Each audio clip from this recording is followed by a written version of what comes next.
Welcome! In front of me I have CAT S42 and today I'll show you how you can check your battery capacity in this smartphone.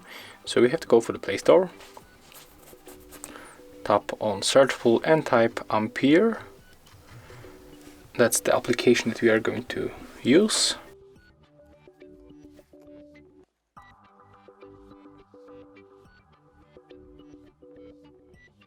Right now, let's open. Click yes, close, and tap OK. As you can see, here we got the maximum capacity of our battery.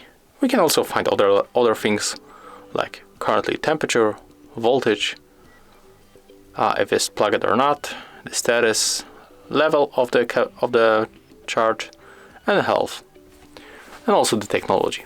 So that's all. If you found this video helpful, remember to leave a like, comment, and subscribe to our channel.